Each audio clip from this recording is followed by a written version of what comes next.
Today, we are going to talk about 10 ways to combat stress. I know that this is such a busy life, especially if you're like me and you have your hand in a lot of different pots. Oh, stress is a problem, right? So today I'm going to teach you 10 different ways to help combat it. Hello again, dear friends. I hope you have had an amazing weekend. I had a great weekend, actually. If you're new here, I'm Jen. I'm a single mom, artist, and entrepreneur, and my goal is to help other single parents understand that it is possible to thrive instead of just survive. Today's topic is all about how to combat stress. So, for me personally, I have 3 businesses that I'm running, and I'm raising 2 teenagers, and I'm doing all that all on my own. And it is a lot. I'm not gonna lie to you. It is a lot. It is a lot to juggle. It is a lot to keep track of. It's just a lot. Stress is definitely something that just comes with the territory, and we all have to figure out how to combat it. So I'm gonna give you 10 different ways that you can work on combating stress today, and almost all of them are completely free. Number 1, breathe. I know that seems like such a ridiculous thing, but just taking the time to take a few deep breaths and to do it strategically even, it's shocking how much that can lower the anxiety level in your brain. A really super simple, universal kind of breathing strategy is to do what people call box breathing. So you inhale for the count of 4, hold it for the count of 4, exhale for the count of 4, pause for a count of 4, inhale for a count of 4. You see that? You see the deal? Inhale, inhale, hold, exhale, hold, inhale, hold, exhale, hold.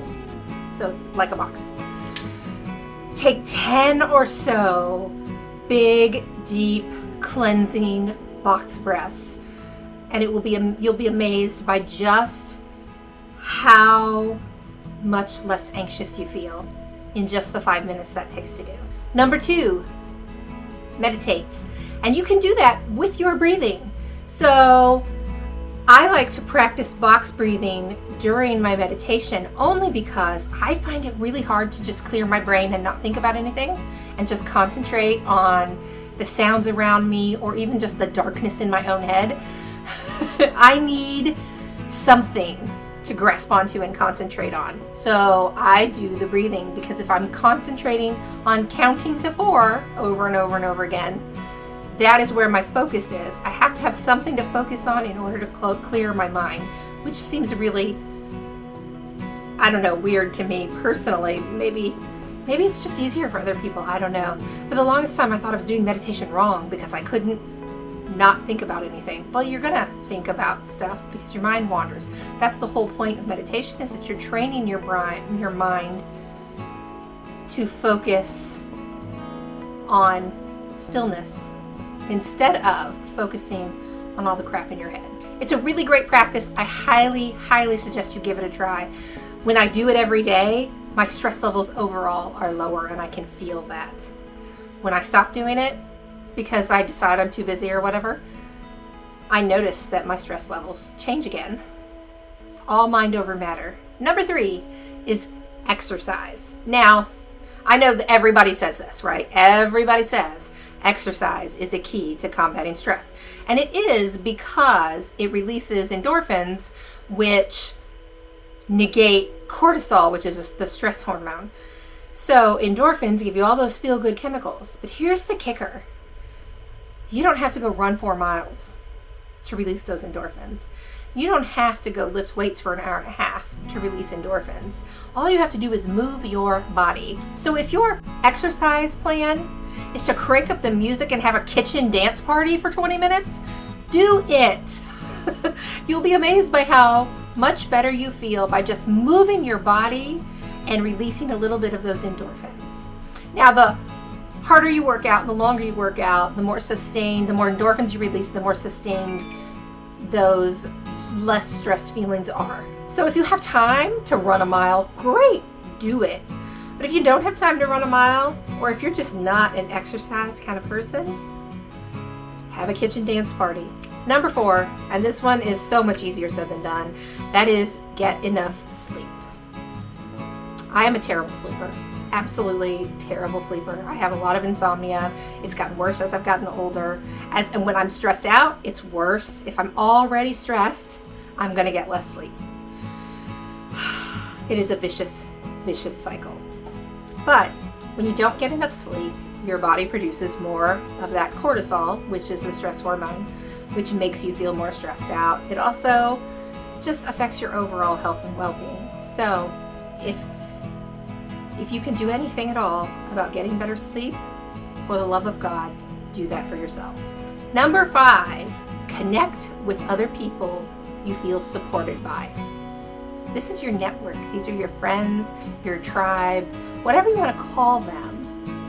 Those people who celebrate your wins, who tell you it's going to be okay when you have a loss, those people who lift you up, that is your network, and those are the people you need to connect with. Spending time with those people who make you feel good about yourself, who you feel good around, whose energy just fills you up, that will lower your stress levels. And that doesn't have to cost money. You can just get together and hang out. You don't have to go to a bar and have a drink. You don't have to go out to dinner. You could invite them over and have a bonfire in the backyard. It's so easy. It doesn't have to cost anything, but it does require you to be organized enough to make time for it. Number 6 is practice yoga. Yoga and meditation are really closely linked in that they both require your mind to focus on stillness. That focus on stillness really helps you to train your brain to shut out things that cause stress and to shut out worry, which is really the biggest benefit. It makes it easier for you to focus on the things that really matter and let go of the things that don't. Number 8, bond with a pet. There are lots and lots of studies out there that show that spending time with a companion animal will reduce stress by almost 50%. So sit down on the couch and love on your cat or your dog. And if you don't have a cat or a dog, go borrow someone's. If you're an animal person at all, if you love snuggling animals, if you love spending time with animals, find a way to do it. Even if you can't have an animal, can't or don't have an animal yourself, find a way to spend time with one. Maybe one of your friends has a dog and they'll let you take it for a walk and go play fetch at the park. Who wouldn't? Oh my gosh. Somebody wants to walk my dog, they can do it. Number 8, get outside. Our bodies are not meant to spend all day long in a 4x4 cubicle with fluorescent light. We need sunshine. We need vitamin D that comes from that sunshine. And we need to feel the world around us. Get outside, take off your socks and shoes, walk in the grass. Even just a few minutes a day can really shift your thinking and your mind space, which affects your stress levels. And if you can get your hands down into the dirt and dig and plant a flower or a plant, even better. Now, so far, all of our options haven't costed you a thing, not a dime. But there's a couple that do cost a little bit of money, but are so worth it. Number 9, get a massage. So much research shows that massage is a very powerful stress reducer for a couple of reasons. One, human touch alone reduces stress. And if you're getting a 60-minute massage, that is 60 minutes of human touch and contact. That's huge. The other piece of that is the act of getting a massage, the mechanics involved with a massage, produce a relaxation response in your body. It's a physical response to getting a massage that happens within your body, and it lowers all of your stress levels. Lots and lots of research out there supports that massage truly does lower stress levels.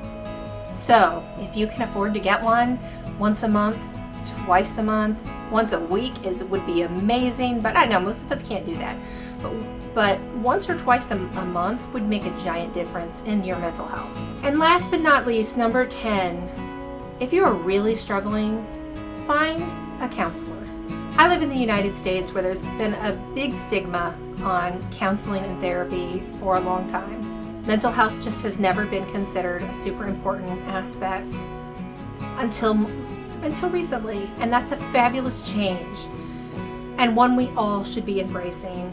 I think that almost everybody could benefit from speaking to a counselor, even if it's just occasionally. It doesn't mean you need to go to therapy every single week.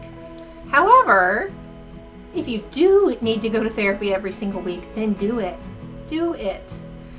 It can be painful working through past traumas and things like that, but it can also be really advantageous, really eye-opening, and it can help you let go of those things in life that are holding you back.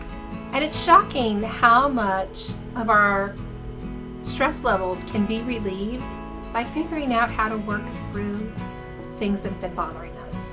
You know, trauma and stress can literally be held in your body, in your muscles, in your tissues.